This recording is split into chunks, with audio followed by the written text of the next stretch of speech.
एक fantasy world में इस वक़्त भारत चला गया है। अब वहाँ से वापस मुड़ना जो है वो मोदी जी के लिए बहुत मुश्किल है। क्यों इतनी बड़ी दूरी नजर आ रही है? मीडिया शुरू हो गया कि भारत ने अमेरिका को मुंह तोड़ जवाब दिया, अमेरिका और ईयू को शीशा दिखा दिया। हमारी आज फॉरेन पॉलिसी जो है वो एक सुइसाइडल मिशन पे उतरी हुई है। प्रेसिडेंट ट्रंप ने आते ही वो ढांचा तोड़ के उन्होंने एक अपना जो बिल्कुल इनफॉर्मल और सीधा एक बात करने का तरीका बना लिया है, जिसमें अभी तक भारत अपनी जगह नहीं बना सका है प्रेसिडेंट ट्रंप के साथ। इस सिचुएशन में आप क्या समझते हैं कि जो भारत का स्टैंड है ये इसको कहां तक लेके जाएगा? ये कोई बड़ा इशू नहीं था। जब मोदी जी आए तो रशिया से तेल लेने की कोई इतनी बड़ी बात नहीं थी। आज टर्की भी रशिया से तेल खरीद रहा है। हम चाहते हैं भारत और अमेरिका के संबंध बहुत अच्छे हों। रिक्वेस्ट करता हूँ आपके माध्यम से कि सरकार भी इसे समझे और एक जो अपॉर्चुनिटी है इसको जरूर अवेल करें।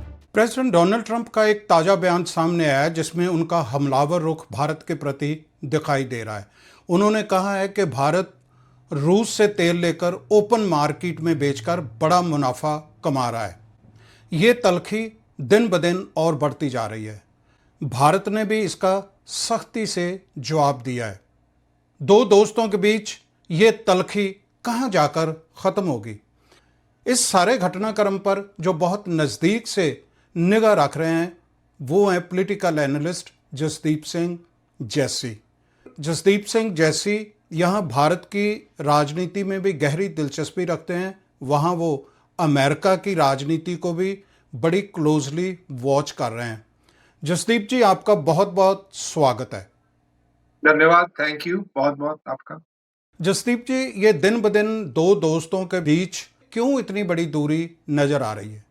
देखिए धनोआ साहब, इसके जो मुख्य कारण जो मैं जो देखता हूँ, और मैं उसके कहने से पहले मैं ये एक बात साफ करना चाहूंगा व्यूअर्स के लिए, क्योंकि कईयों ने इस पे कमेंट भी करने, कईयों ने नेगेटिव कमेंट भी करने। तो मैं ये कहना चाहूंगा कि हम यहाँ पे जो बैठे हैं, हम भारत का बहुत भला चाहते हैं। हमने भारत अमेरिका के रिलेशनशिप सुधारने में बहुत काम किया है और आगे भी करते रहेंगे, ताकि भारत और अमेरिका की रिलेशनशिप जो है वो पॉजिटिव रहे। लेकिन जब ऐसी चीजें होती हैं, जब हम देखते हैं कि खुद ही हमारी आज फॉरेन पॉलिसी जो है वो एक सुइसाइडल मिशन पे उतरी हुई है, कि अपने पैर पे आप कुल्हाड़ी मारे जा रहे हैं, तो दिल को दुख भी बहुत होता है। और जो इतनी मेहनत हमने की होती है पिछले, जो यहाँ पे जो एनआरआईज हम लोग बैठे हैं, जो भारत के यहाँ पे बैठे हुए हैं, कि हम दो देशों का जब अच्छा यहाँ पे रिश्ता बनाते हैं और उसकी में जब ऐसी घटनाएं होती हैं तो बहुत दिल को वो दुख देता है। इसमें ये मैं आपको बताना चाहूंगा कि जब से प्रेसिडेंट ट्रंप ने अपना ये कार्यकाल संभाला जनवरी में, प्राइम मिनिस्टर मोदी उन कुछ गिने-चुने वर्ल्ड लीडर्स में थे जिन्होंने शुरुआत में आके प्रेसिडेंट ट्रंप से मुलाकात की थी। उन्होंने ये जो मौका है भारत को दिया था और बहुत ही अच्छी वो मीटिंग रही थी, बहुत पॉजिटिव मीटिंग रही थी। उसमें कहीं रशिया से तेल खरीदने, बेचने की बात नहीं हुई थी। उसमें भारत के और अमेरिका के संबंधों को और सुधारने की बात हुई थी। डिफेंस डील्स की बात हुई थी। और आपने ये भी देखा होगा कि जो कुछ एक केसेस बाइडेन के दौरान भारत के खिलाफ आए थे, जिसमें कि गुरपतवंत सिंह पन्नू का केस था, जो जिसमें कि काफी हाई प्रोफाइल केस हो गया था। उस केस को भी बिल्कुल रिजॉल्व कर लिया गया था। जो आपके अडानी ग्रुप के ऊपर जो चार्जेस लगे थे, वो भी प्रेसिडेंट ट्रंप ने फॉरेन करप्शन एक्ट जो था वो हटा दिया था। तो भारत के साथ रिश्ते बहुत अच्छे तरीके से और एक अच्छी दिशा में चल पड़े थे। लेकिन मेरे हिसाब से ये जब ऑपरेशन सिंदूर के बाद, जब से डोनाल्ड ट्रंप ने ये कहा कि मैंने यहाँ पे सीज़ फायर कराया, उसको हम लोगों ने, भारत ने उसे एक बहुत ही, उसको एक अननेसेसरी मुद्दा बनाया, उसे इतना बड़ा कर दिया कि आज प्रेसिडेंट ट्रंप 35 बार कह चुके हैं कि वो सीज़ फायर मैंने ही कराया था, और अब वो इस बात से बहुत चिढ़ भी गए। और ये अननेसेसरी मुद्दा था। आई थिंक इसमें भारत का जो मीडिया था उसका बहुत बड़ा हाथ है। ये जो एक जो जिसे प्यार से गोदी मीडिया भी कहा जाता है, जो एक पॉजिटिव इमेज हमेशा बनाकर रखता है भारत की, झूठी या सच्ची, उन्होंने जब इसे इस हद तक ले गए कि वो पॉइंट ऑफ नो रिटर्न हो गया, इवन गवर्नमेंट के लिए भी अब। क्योंकि मीडिया ने एक ऐसा नैरेशन क्रिएट कर दिया कि हम तो अमेरिका से भी ऊपर हैं, वो आज भी कर रहे हैं। बल्कि वो तो कहते हैं भारत दुनिया का लीडर है। अब वहाँ से गवर्नमेंट को पीछे हटना थोड़ा मुश्किल हो रहा है, जो कि वास्तविकता में रहने की जो ज़रूरत है वो अभी बहुत ज़रूरी है, लेकिन एक फैंटेसी वर्ल्ड में इस वक़्त भारत चला गया है। अब वहाँ से वापस मुड़ना जो है वो अ अब मोदी जी के लिए बहुत मुश्किल है, क्योंकि एक बार वो जो कह चुके हैं, जो मीडिया ने एक नैरेटिव बना दिया है, वहाँ से वापस आना बहुत मुश्किल है। इसमें दूसरी बात मैं ये भी कहूँगा सुखपाल जी कि जो प्रेज़िडेंट ट्रंप ने जो दुनिया का जो एक नया एक जो डिप्लोमेसी का, जो इंटरनेशनल रिलेशंस का जो एक जो चैप्टर खोला है, उसमें जो हमारे भारतीय जो ब्यूरोक्रेट्स हैं, जो जो आजकल मोदी जी के एडवाइज़र हैं, वो एक ट्रेडिशनल जो स्कूल ऑफ डिप्लोमेसी और स्कूल ऑफ ब्यूरोक्रेसी, जहाँ पे उनको 70s में सिखाया गया है कि भा रिलेशनशिप्स कैसे बनानी है, देशों से कैसे आपस में बातचीत करनी है।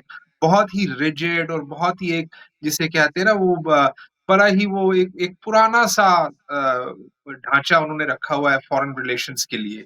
लेकिन प्रेज़िडेंट ट्रंप ने आते ही वो ढाँचा तोड़ के उन्होंने एक अपना जो बिल्कुल इन्फॉर्मल और सीधा एक बात करने का तरीका बना लिया है, जिसमें अभी तक भारत अपनी जगह नहीं बना सका है प्रेज़िडेंट ट्रंप के साथ।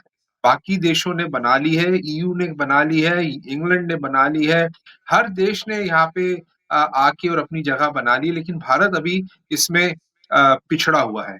उसके मेजर कारण मेरे हिसाब से यही है कि जैसे आज प्रेज़िडेंट ट्रंप ने जब ये टिप्पणी करी, वो उ उनमें उनका बिल्कुल नज़र आ रहा था कि वो बिल्कुल फ्रस्ट्रेटेड है भारत से, वो बिल्कुल चाहते हैं कि भारत तेल ना खरीदे और उन्होंने वो टिप्पणी करी।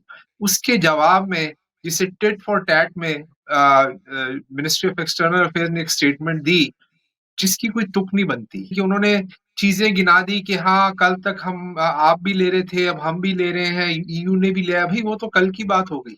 आज की बात करो, आज कहाँ पे हैं हम? आप आज उस आदमी से डील कर रहे हो, जो एक ट्वीट के पीछे 2 न्यूक्लियर सबमरीन्स रशिया के दरवाजे पे छोड़ आए हैं। आप उनसे बात कर रहे हो जिन्होंने ज़ेलेंस्की को अपने ऑफिस से बाहर निकाल दिया था। आप उस वर्ल्ड लीडर से बात करो जिसने एक वर्ल्ड में नया एक वर्ल्ड ऑर्डर बना दिया है और आज भारत इतनी हमारी आज ना क्षमता है, ना ही हमें इस बबल में रहना चाहिए कि आज हम अमेरिका से सीधी टकराव कर लेंगे। और ये पता नहीं मैं रोज़ हम लोग आपके शो पे यही बात करते हैं कि कौन मोदी जी के एडवाइज़र हैं जो उन्हें ये एडवाइस कर रहे हैं। और उन्होंने जाके वाराणसी में ये भाषण दे दिया कि भई अब हम स्वदेशी ही खरीदेंगे और स्वदेशी ही यूज़ करेंगे और अगर वर्ल्ड मार्केट्स हमारे लिए नहीं है, तो हम भारत की मार्केट में देंगे। ये तो उन्होंने जो भारत की जो आज तक की जो डेवलपमेंट है, जो इकॉनमी डेवलप हुई है, उसे एक किस्म से बंद करने का आह्वान दे दिया है। क्या इकॉनमी बंद कर दो? जो आज नरसिम्हा राव, मनमोहन सिंह की इकॉनमी जो उन्होंने खोली थी और आज भारत इतनी प्रगति कर रहा है, वो मोदी जी ने कहा कि भई ये तो हम बंद कर दें, स्वदेशी ही पहने, स्वदेशी ही बनाएँ और बाहर की मार्केट्स अगर नहीं ले रही तो हम अपने ही मार्केट्स में बेचें। ये तो बहुत ही एक ये तो हमें आज़ादी के भी पहले जो गांधी जी का जो नारा था वो दे दिया उन्होंने। तो ये पता नहीं कौन उन्हें एडवाइस कर रहे हैं, कौन उनके ये जो ब्यूरोक्रेसी ने घेरे डाले हुए हैं क्योंकि अभी भी प्रेज़िडेंट ट्रम्प मोदी जी को अपना दोस्त मानते हैं और हमने सबने देखा है उनकी बहुत घनिष्ठ मित्रता सी और आज भी रिस्पेक्ट है। आज भी अगर भारत जो एक बैकडोर ओपन है अभी भी, बजाय ये टकराव का रास्ता अपनाने के कि tit for tat ministry of external affairs ने एक स्टेटमेंट दे दी, उस स्टेटमेंट का फ़ायदा क्या निकला? वो तो आप किसी को और ज़्यादा उसको एक अगर आपसे नाराज़ है, तो उसको आप और नाराज़ कर रहे हैं। ये डिप्लोमेसी नहीं होती। ये डिप्लोमेसी डिप्लोमैट्स ऐसे होते ही नहीं है। डिप्लोमैट्स तो वो होते हैं जो बड़े प्यार से अपनी बात निकाल लेते हैं। वहाँ पे ना ईगो होता है, ना वहाँ पे वार्ता से वहाँ पे आप सोचते हैं कि भई इसमें से अब मैं अपने देश का कैसे 3 साल, साढ़े 3 साल और रह गए प्रेज़िडेंट ट्रम्प की प्रेज़िडेंसी में। उसके बाद नया राष्ट्रपति आ जाना है अमेरिका में, प्रेज़िडेंट ट्रम्प तो आ ही नहीं सकते, सबको मालूम है। साढ़े 3 साल में हम कुछ ऐसा इनसे निकाल लें जिससे भारत का फ़ायदा हो। जिससे दोनों देशों का फ़ायदा हो। पर ये टकराव की स्थिति में आ जाना और एक छोटी-सी बात के पीछे कि नहीं भई ये सीज़फायर हमने खुद किया है। अगर आप ट्रम्प को क्रेडिट दे भी देते हैं, तो उसमें कौन-सी बड़ी बात तूफ़ान आ जाना था। आज अगर मोदी जी कह देते, भई मेरे दोस्त डोनाल्ड ट्रम्प ने मुझे रिक्वेस्ट करी कि अब बहुत हो गया, आप रहने दीजिए, आपने पाकिस्तान को बहुत ठोक दिया है। तो मैंने उनकी इज़्ज़त रखी और हमने पाकिस्तान को काफ़ी ठोक दिया था। तो मैंने उनकी बात मान के सीज़ फायर कर लिया है। साथ में मैं उनकी गारंटी भी देता हूँ। उनसे बोलूँगा कि आप गारंटी दें कि पाकिस्तान आइंदा से ऐसा नहीं कुछ करेगा। तो मुझे बताइए इसमें कौन-सी आफ़त आ जानी थी। लेकिन मीडिया ने एक ऐसा नैरेटिव सेट किया कि हम तो वो कश्मीर वापस लाने वाले थे, तो ये सीज़ फायर कहाँ से हो गया? अभी तो हमारी टीआरपी रेटिंग्स ऊपर जाने वाली थी। अर्नब गोस्वामी तो अभी तो फुल फॉर्म में ही आए थे कि वो और उन्होंने तो अभी पता नहीं पाकिस्तान के साथ-साथ शायद अफ़गानिस्तान पे भी कब्ज़ा कर लेना था। तो उन्हें ये बिल्कुल बात पसंद नहीं आई और उन्होंने एक ऐसा नैरेटिव सेट किया, जिसमें कि गवर्नमेंट जो है वो फँस गई और वो खुल के कह भी नहीं सकी कि यहाँ सीज़ फायर हो गया। तो ये बट सारी जैसी जी अगर आप देखें तो ट्रंप प्रशासन की तरफ से जो एक और बयान आया है वाइट हाउस से, उन्होंने भारत के ऊपर इमिग्रेशन पॉलिसी का भी नाजायज़ फ़ायदा उठाने की बात कही है। इसके बारे में आपकी क्या टिप्पणी होगी? देखिए ये अब प्रेशर टैक्टिक्स शुरू हो गई हैं। अब ये प्रेशर टैक्टिक्स रहेंगी क्योंकि एक आदमी जो बिल्कुल भारत के साथ पूरे खुले दिल से चल रहा था और जिसने खुले दिल से बीच में आके सीज़ फायर की भी बात करी और उसने बिल्कुल किसी ना पाकिस्तान की साइड ली, ना भारत की, उसने एक एक मिडलमैन में होके आगे आए और आप उनको डिनाई कर दिया आपने। आपने तो उनको कहा कि नहीं-नहीं ये है ही नहीं कुछ, हम तो इनको मानते ही नहीं। जबकि आपको मालूम है हर चीज़ आपकी अमेरिका के साथ हो रही थी। आपको मालूम है कि जेडी वैंस आपको फ़ोन कर रहे थे और आपको कह रहे थे कि सीज़ फायर करिए और सारा बातचीत हुई है। तो उसमें अब आप सीधा उनको बार-बार एक्नॉलेज मत करो, तो ये तो भई दोस्ती में फिर ऐसे तो नहीं होता। तो उस वक़्त तक बिल्कुल प्रेज़िडेंट ट्रम्प भारत के साथ थे और लग रहा था कि अब डील भी हो जाएगी। उन्होंने इमिग्रेशन की ठीक है बातें होती थी, पर उन्होंने अभी तक कुछ टच नहीं करा था। वो अभी भी मैं समझता हूँ कि टाइम है भारत के पास, आप टकराव का रास्ता छोड़ें, आप इनके साथ कुछ ट्रेड की बात करें ताकि भारत की जनता और भारत के लोगों को बजाय उन्हें ये कहने की कि आप स्वदेशी करें और अपना सब कुछ त्याग दें।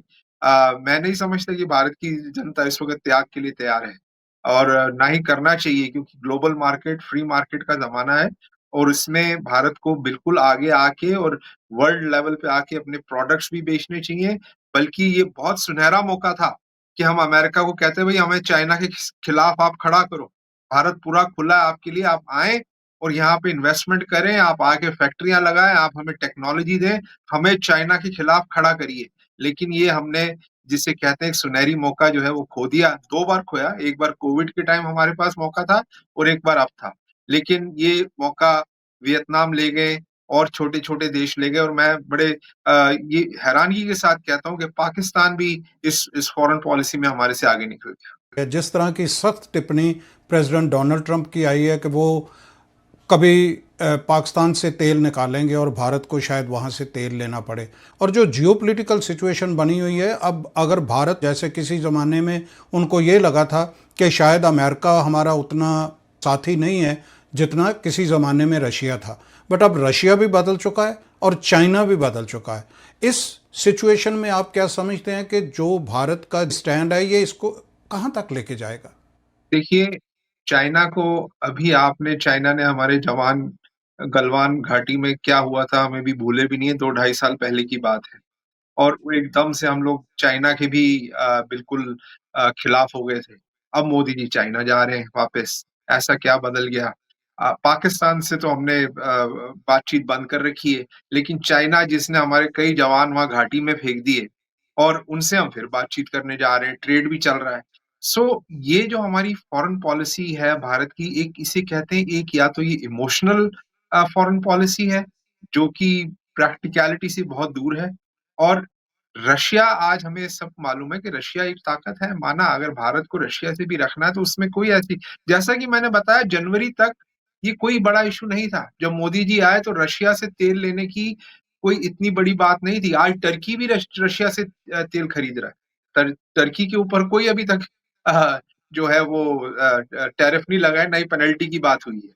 लेकिन ये असली मुद्दा आपको प्रेज़िडेंट ट्रम्प के ट्वीट्स, उनके हर बयान में एक फ्रस्ट्रेशन, एक नाराज़गी नज़र आ रही है भारत की और भारत की गवर्नमेंट जिसने उनके सीज़ फायर के को बिल्कुल नकारा, उसे डाउन प्ले किया, उन्हें कोई क्रेडिट नहीं दिया और उसके बाद जो उनकी नाराज़गी थी, उसे बजाय प्राइवेट तौर पे भी दूर करने की कोशिश की या नहीं की, लेकिन भारत का मीडिया एक ऐसा नैरेटिव सेट करता है कि आज भी आप देख लें कि जो एमईए की जो स्टेटमेंट आई है, भले उन्होंने उससे अपने एक एक एक जनरल पॉइंट्स लिखे, लेकिन भारत का मीडिया शुरू हो गया कि भारत ने अमेरिका को मुँह तोड़ जवाब दिया। अमेरिका और ईयू को शीशा दिखा दिया, आईना दिखा दिया और ऐसी रेटरिक चलाते हैं कि जिससे कि बनते और गवर्नमेंट फिर मजबूर हो जाती है कि जब मीडिया की रेटरिक लोगों में चला रहा हो कि हमने तो देखो अमेरिका को थप्पड़ मार दिया, तो अब फिर गवर्नमेंट वहां से कैसे आके वहां जाके फिर से उन्हें जप्फी डाल दे, क्योंकि लोगों के दिमाग में ये बना दिया गया कि हमने तो अमेरिका को भी डाउन कर दिया। तो ये जो सबसे पहले मैंने पहले भी कहा है कि ये अर्नब गोस्वामी और ऐसे लोग जो हैं, जो ये एक नैरेटिव गलत सेट करते हैं, जो रियलिटी से बहुत दूर होता है, इन्हें कंट्रोल करना चाहिए गवर्नमेंट को और फॉरेन पॉलिसी में इन जैसे लोगों का कोई हाथ नहीं होना चाहिए। बहुत शुक्रिया जसदीप जी। और मैं यहाँ पे एक चीज़ फिर कहना चाहूँगा धनोआ साहब, सॉरी मैं आपको इंटरप्ट कर रहा हूँ, कि मेरे जो आज ये विचार हैं, ये हमारा दिल दुख रहा है अंदर से। हम चाहते हैं भारत और अमेरिका के संबंध बहुत अच्छे हों। हम चाहते हैं भारत के दुनिया के हर देश से संबंध अच्छे हों। हम चाहते हैं कि इन संबंधों के अच्छे होने से भारत में तरक्की हो, भारत में लोग लोग एन्जॉय कर सकें कि क्या ये जो आज वर्ल्ड ग्लोबल ऑर्डर चल रहा है। पर इसलिए ये जो क्रिटिसिज़्म है, ये पॉज़िटिव और कंस्ट्रक्टिव क्रिटिसिज़्म है और मैं समझता हूँ और रिक्वेस्ट करता हूँ आपके माध्यम से कि सरकार भी इसे समझे और एक जो ये अपॉर्च्युनिटी है इसको ज़रूर अवेल करें। बहुत शुक्रिया जसदीप जी। अगर आपको हमारा प्रोग्राम अच्छा लगे तो लाइक कीजिए और सब्सक्राइब कीजिए। आपका बहुत बहुत धन्यवाद। जसदीप जी, आपका भी बहुत बहुत धन्यवाद।